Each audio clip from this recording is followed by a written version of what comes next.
देखो,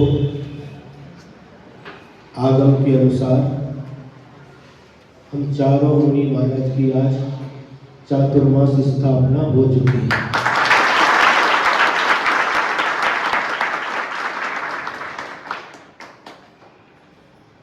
अब चातुर्मास की स्थापना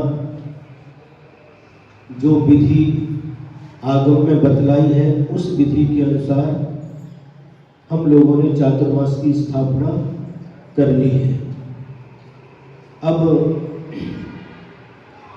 चातुर्मास में आप लोगों को क्या क्या लाभ लेना है, यह आप लोगों को विचार करना है।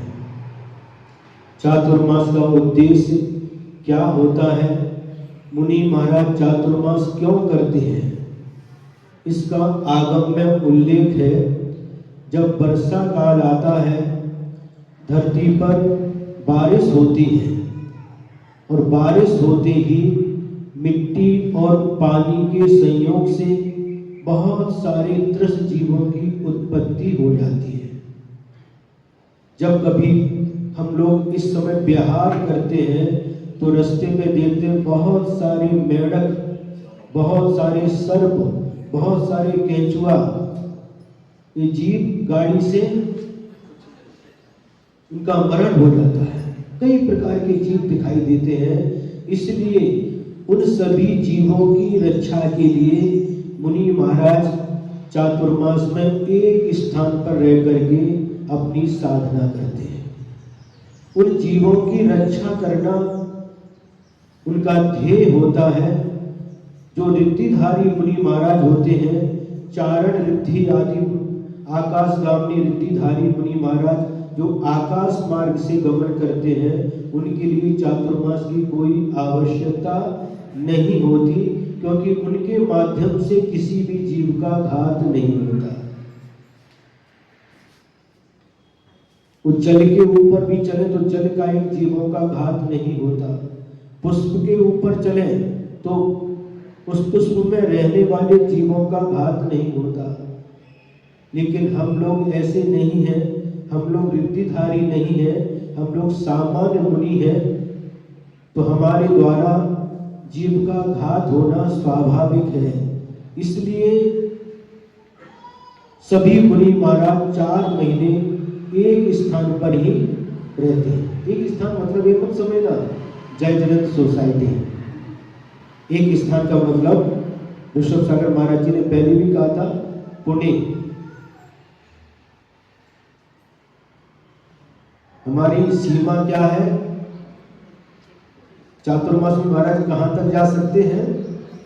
पूरे पुणे में कहीं भी किसी भी कोने में हम जा सकते हैं। चातुर्मास में पुणे की जितनी भी एरिया है, जितने भी रेंज है, पुणे के बाहर नहीं जाएंगे, ये पक्का है। लेकिन पुणे में चातुर्मास के दौरान हम कहीं पर भी जा सकते हैं। एक इसको कहते हैं दिग्बंधन, दिग्बंधन दिशाओं का बंधन। तो ये पूरा पुणे ही हमारा चातुर्मास स्थल है। वर्तमान में इस बाकड़ की जय जगत सोसाइटी में चातुर्मास हो रहा है? पिनकोड मत बदलिए। तो आप लोग, क्योंकि ज्यादा समय नहीं है, चारों महाराज जी का उपवास है और उपवास के साथ ही चातुर्मास की स्थापना हम लोगों ने की है। आप लोगों का तो उपवास नहीं है ना? कुछ लोगों का होगा। अब चातुर्मास में बस चातुर्मास का उद्देश्य क्या है, बस इसको अपन को ध्यान में रखना है, भरपूर लाभ लेना है और जितना हो सके उतना अधिक से अधिक वाहन का त्याग करके रहना। जिनको आवश्यक है तो जितना आवश्यक है उतना ही वाहन का उपयोग करना।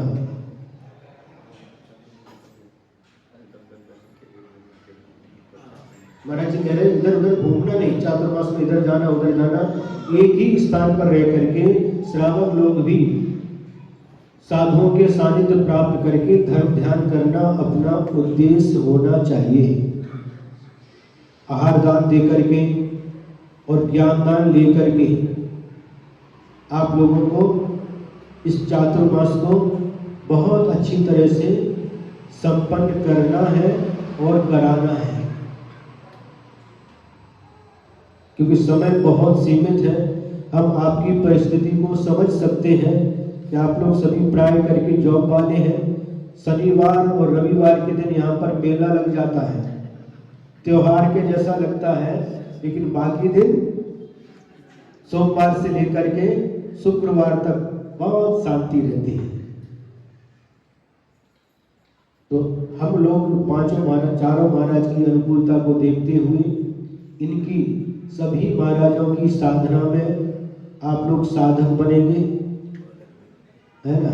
और महाराज जी कह रहे हैं बाधक नहीं बनेंगे, बाधक नहीं बनना है, साधक बनना है।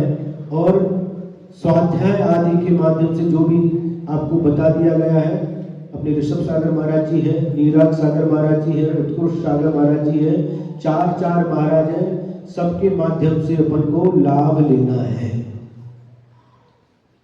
ठीक है। तो जो हमने निश्चित किया था शास्त्र आय के लिए आए, अमित जी को पता है समय से आना चाहिए, तो समय से स्वाध्याय प्रारंभ होगा और उस स्वाध्याय के माध्यम से हम लोगों को अपने अज्ञान रूपी अंधकार को नष्ट करना है। क्योंकि लिखा है अज्ञान तिम्रांधानां ज्ञानांजन शलाकया चक्षुरुन्मीलितं येन तस्मै श्री गुरुवे नमः। अज्ञान रूपी अंधकार से हम लोग अंधे हुए हैं। ये आंखें तो हमको मिली हैं, हम संगी पंचेंद्री हैं, इन आंखों से हम देख सकते हैं, लेकिन ज्ञान चक्षु हमारे बंद हैं, इसलिए हम अंधे हैं। और गुरु महाराज अपनी ज्ञान शलाका के माध्यम से हमारी दोनों आंखों को, जो ज्ञान चक्षु है, उसको उद्घाटित कर देते हैं, ज्ञान चक्षु को खोल देते, जो अनादि काल से बंद पड़ा है। शलाका समझते हैं? पहले सुरमा आता था, एक पाउडर रहता था, उत्कृष्ट सागर महाराज जी को पता होगा, और उसको एक थर्मामीटर जैसा रहता है, उसको डाल करके आंखों में लगाते हैं। तो उस शलाका के माध्यम से जिन्होंने हमारे ज्ञान नेत्रों को उद्घाटित किया है, ऐसे अपने गुरु महाराज परम पूज्य आचार्य श्री विद्यासागर महाराज जी के चरणों में परोक्ष रूप से बारंबार नमोस्तु करते हुए, और उनसे और वर्तमान आचार्य श्री समय सागर महाराज, निर्यापक श्रवण नियम सागर महाराज, इन सबसे आशीर्वाद चाहिए। परोक्ष से यहीं से उनको नमोस्तु करते हैं। भोपाल राजधानी में आचार्य श्री समय सागर महाराज जी का चातुर्मास चल रहा है, आज ही उनकी भी स्थापना होगी। और एलोरा में अपने बड़े महाराज नियम सागर महाराज जी, इन सबको परोक्ष रूप से यहीं से नमोस्तु करते हुए प्रार्थना करते हैं कि यह चातुर्मास सानंद संपन्न हो, निर्विघ्न संपन्न हो, और हम लोगों की साधना बहुत अच्छी तरह से हो, ज्ञान ध्यान तप आदि निर्विघ्न रूप से सानंद संपन्न हो, ऐसी इन गुरुजनों के चरणों में प्रार्थना करते हैं। क्योंकि बड़ों का आशीर्वाद बहुत काम करता है। जिनके ऊपर बड़ों की छत्र छाया रहती है, उन्हें किसी प्रकार का डर नहीं रहता। बूढ़े लोग रहते हैं, भले ही कुछ काम के नहीं हो, कोई काम नहीं करते, लेकिन उनकी छाया हमारे लिए बहुत वरदान सिद्ध होती है। किसी ने लिखा है,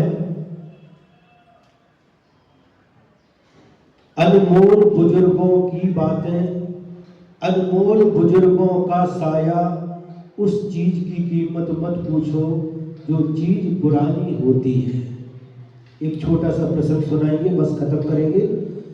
डोंगरगढ़ चातुर्मास में गुरुदेव ने भगवती आराधना ग्रंथ का स्वाध्याय प्रारंभ किया था।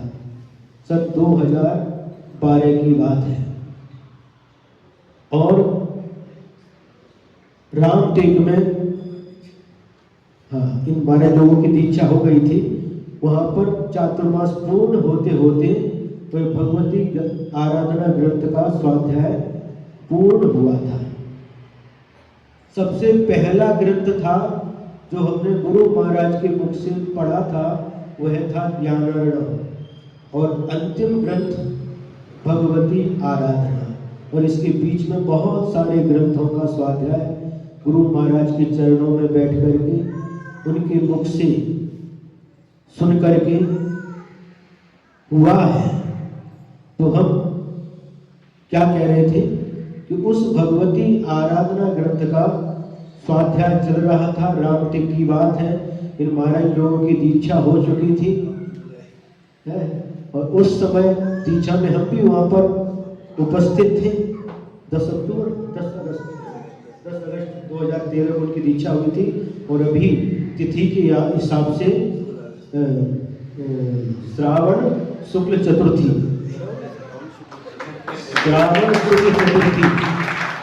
तो ये दिन आएगा।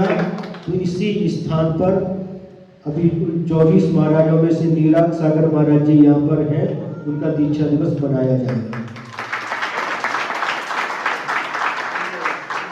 इस बार 16 अगस्त को आ रहा है। तो दीक्षा होने के बाद भगवती आराधना के दौरान गुरु महाराज विराजमान थे, और ये स्वाभाविक है, नए नए महाराज की प्रशंसा करना स्वाभाविक है, क्योंकि उनका उत्साह बढ़ता है।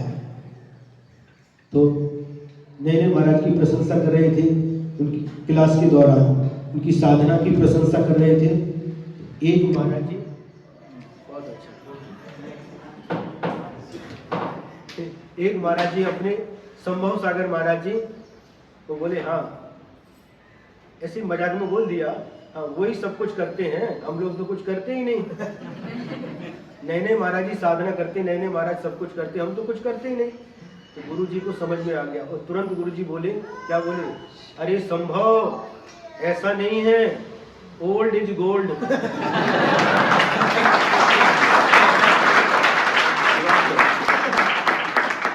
तुरंत, क्योंकि उनको लगा ये लोग थोड़े से नारायण ऐसे मजाक में चल रहा था, नहीं ऐसा नहीं, ओल्ड इज गोल्ड।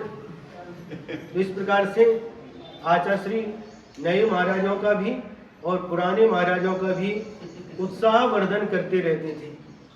एक और प्रसंग, हम छोटा सा कुंडलपुर का प्रसंग है। उस समय अपनी दीक्षा के बाद में 5-5.5 साल के बाद में वीर सागर आदि 25 दीक्षा हुई थी जबलपुर में।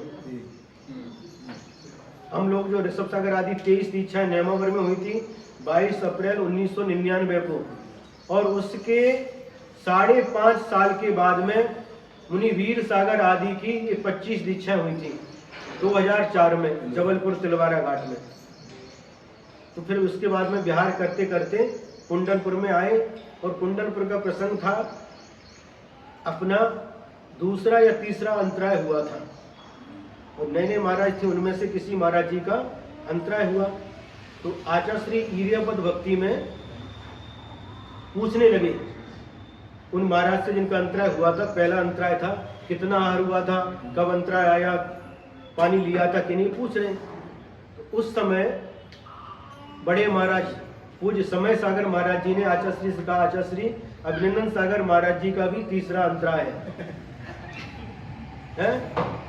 तो आचार्य श्री क्या बोले, अरे वो तो पुराने हो गए। तो मन में थोड़ा सा लग रहा था, अरे पुराने हो गए इसका मतलब क्या, हमको भूख नहीं लगती क्या? पुराने हो गए इसका मतलब क्या, हमको भूख नहीं, बोला कुछ नहीं, मन में सोचा कि हमको भूख नहीं लगती क्या, मन में ऐसा सोचा, और बस हाथ जोड़ करके ईर्यपद भक्ति प्रारंभ हो गई, और भक्ति पूरी हो गई। बस हम शांति से भक्ति करते रहे, और भक्ति करने के बाद खड़े होकर के महाराज लोग एक दूसरे की वंदना नमोस्तु करते, वो कर रहे थे। तो आगे के बड़े महाराज को नमोस्तु करके पीछे के महाराज जो थे वीर सागर आदि जो अपने और अपने सुमति सागर वगैरह जो अपने, उन सबको पीछे मुड़ करके नमोस्तु कर रहे थे। और उसी समय आचार्य श्री तखत से उठ करके आए, और पीछे से हमारा तो पीठ थी, आचार्य श्री ने ऐसे हाथ पकड़ लिया, और हमने हाथ झटका दिया, क्योंकि चंद्र सागर जी और निर्णय सागर जी ऐसे थे, वो कभी कभी ऐसे हाथ पकड़ते थे। तो भैया यही हम जोर से हाथ ऐसे झटकार दिया। तो आचार्य श्री बोले क्यों? अभिनंदन सागर जी। अरे आचार्य श्री की आवाज है। और पीछे मुड़ करके देखा तो तुरंत बैठ करके चरण पकड़ लिए, गुरु जी के नमस्कार किया, हाथ जोड़ करके। फिर पूछे कितना आहार हुआ था?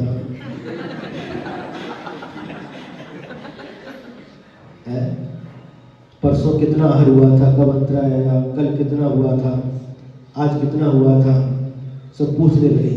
और 2 महाराजों को बुलाया, 3 महाराजों को बुलाया। देखो गाय का घी उसमें कपूर मिला करके महाराज के दोनों तलवे में घिसो, और एक महाराज रीढ़ की हड्डी पर इस घी को लगा।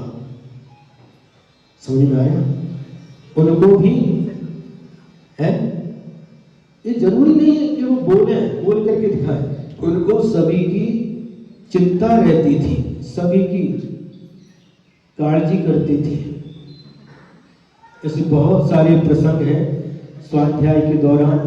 जो स्वाध्याय होगा उसके बीच में आप लोगों को समय समय पर हम बहुत सारे प्रसंग सुनाएंगे, है ना? सुनेंगे कि नहीं? सुनेंगे। तो ऐसे गुरु महाराज ये अपना हम बहुत बड़ा सौभाग्य समझते हैं। क्या? बहुत बड़ा सौभाग्य समझते हैं। हमें 18-20 साल तक गुरु महाराज के चरणों में रहने का सौभाग्य मिला। इन हाथों से गुरु महाराज को कई बार आहार देने का अवसर मिला। इन हाथों से गुरु महाराज के चरणों की सेवा वैयावृत्ति करने का अवसर मिला है। हम अपने आप को बहुत सौभाग्यशाली समझते हैं। और जब बिहार हुआ था रामटेक से, और उस समय भी हम व्याकुल थे, मन व्याकुल था कि इतने लंबे समय तक, लगभग 20 वर्ष तक गुरु महाराज के चरणों में रहे, अब छोड़ करके जाना पड़ रहा है। तो उस समय गुरु महाराज ने बहुत सारा प्रसंग समय पर सुनाएंगे, अंतिम आशीर्वाद दिया था कि हमारा आशीर्वाद है, तुम्हारे लिए कभी किसी चीज की कमी नहीं पड़ेगी।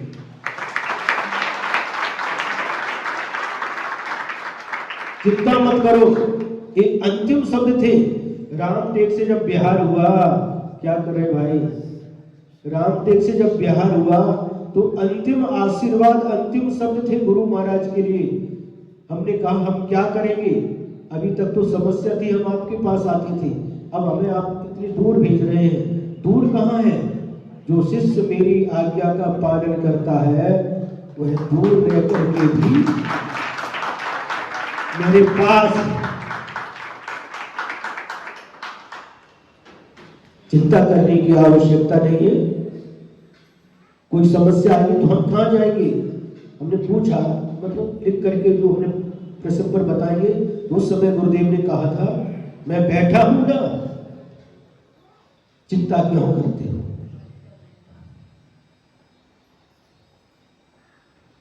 और वही मैं समझता हूं,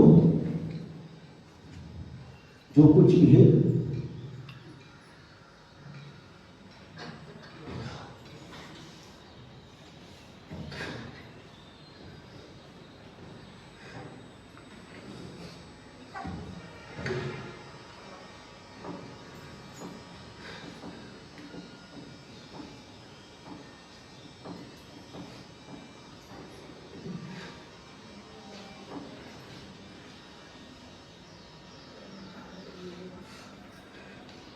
जय बोलिए आचार्य गुरुवर श्री विद्यासागर जी महाराज की जय।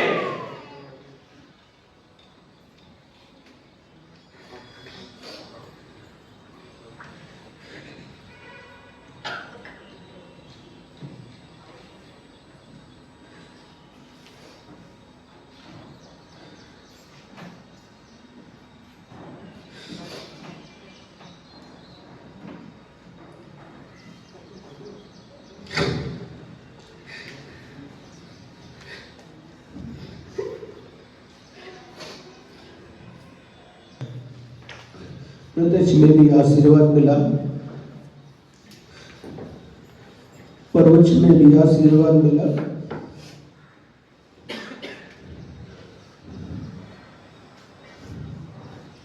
अंतिम जीवन के अंतिम क्षण तक, अंतिम श्वास तक उन्हीं की छत्र छाया हम सभी के ऊपर है।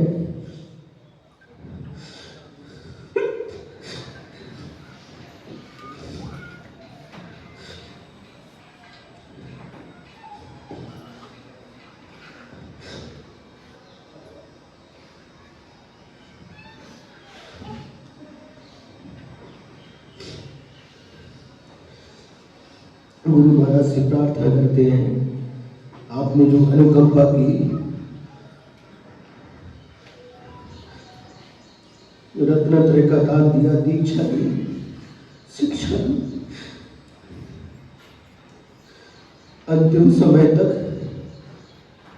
जब तक जीवन है, जीवन की अंतिम श्वास तक रत्नत्रय का पालन करते हुए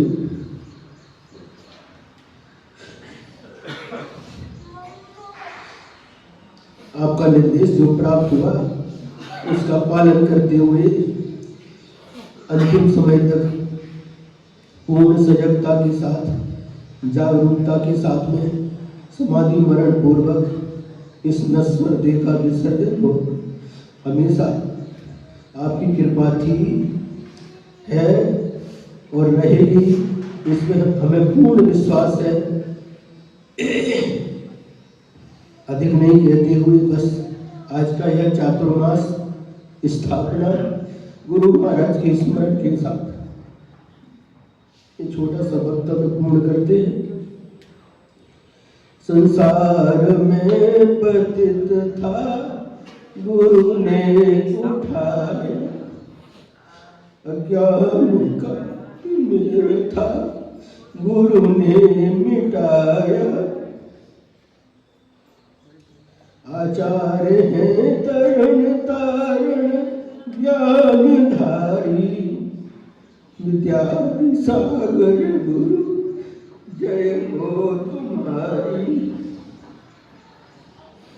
संसार में गुरु कृपा सबसे निराली, होली यही दशहरा यही दिवाली। सदैव सदैव ऋणी रहेगा, कोई कभी न उपकार भुला सकेगा, कोई कभी न उपकार चुका सकेगा। केवल परम पूज्य आचार्य ब्रह्मर्षि विद्यासागर